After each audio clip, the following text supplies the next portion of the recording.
NEET UG परीक्षा में paper leak मामले पर सुप्रीम कोर्ट में सुनवाई जारी है। सुनवाई के दौरान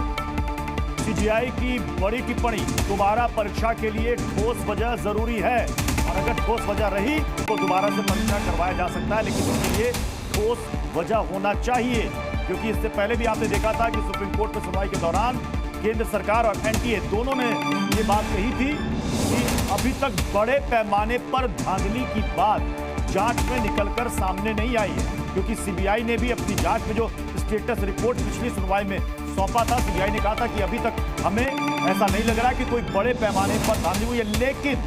ये सुप्रीम कोर्ट में सुनवाई के दौरान ये माना गया कि पेपर तो लीक हुआ है, लेकिन इसका फायदा कितने छात्र छात्राओं को मिला है ये देखना पड़ेगा।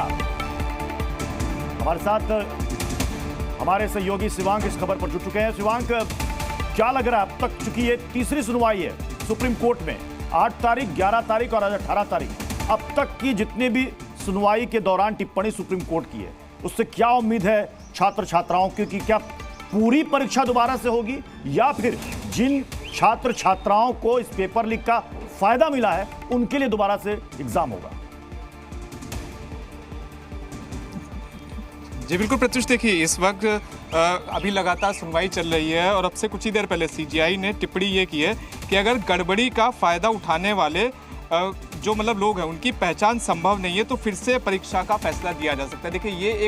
एक बड़ी टिप्पणी है चीफ जस्टिस ऑफ इंडिया की, जिन्होंने ये कहा है कि अगर उन सभी लोगों की पहचान नहीं की जा सकती है जिन्होंने इस पूरे नीट के स्कैम में पार्ट लिया है तो उसके बाद री एग्जाम करवाया जा सकता है। तो अब ऐसे में देखिए जिस तरह से आज सीबीआई की स्टेटस रिपोर्ट भी वहां पर दाखिल हुई है तो अब ऐसे में देखिए लगातार चीफ जस्टिस लगातार यही याचिकाकर्ताओं से और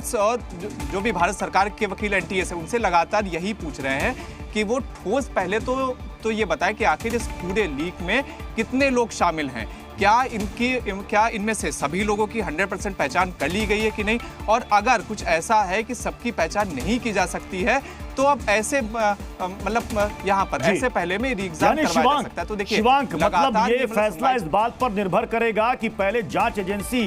ये पता लगाए कि कितने छात्र छात्राओं को पेपर लीक का फायदा मिला, यानी उनके नाम उजागर किए जाएं, उनको चिन्हित किया जाए। जी बिल्कुल, देखिए सभी लोगों को चिन्हित, देखिए कहीं पर भी यहाँ पर जो लगातार सुनवाई चल रही है, 3 बार की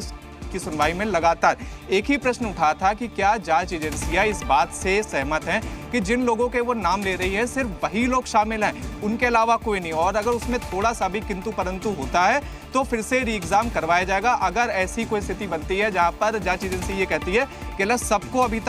तक नहीं वो पकड़ पाई है या फिर सबको पकड़ना संभव नहीं है अभी की स्थिति में, लेकिन देखिए भारत सरकार लगातार ये बचाव कर रही है, लगातार एनटीए की तरफ से भी लगातार यही हलफनामा दिया जा रहा है कि कोई भी मेजर लीक नहीं है, ये छिटपुट जगहों पर हुआ है। लेकिन जिस तरह से आज भी हम लोगों ने देखा कि सीबीआई ने 3 लोगों को अरेस्ट करा है और उसके बाद अब जिस तरह से यहाँ पर सुप्रीम कोर्ट में लगातार सुनवाई चली, याचिकाकर्ता लगातार जो नीट के छात्रों की तरफ से जो भी याचिकाकर्ता वो लगातार यही अपील कर रहे हैं कि ये जो पूरा लीक हुआ है इसमें अभी तक बहुत सारे लोग ऐसे हैं जिनको नहीं चिन्हित किया गया है, कहां तक पेपर है। क्योंकि देखिए आप एक चीज देखिए प्रत्युष कि जब ये लीक सबसे पहले सामने आया था तब ये था कि ये बस खाली पटना तक ही है, लेकिन उसके बाद में जब मामला सीबीआई के पास गया तब इसके अंदर झारखंड भी जुड़ा। एक बात गौर करने वाली है, जो पिछली सुनवाई में सुप्रीम कोर्ट ने टिप्पणी की थी कि अगर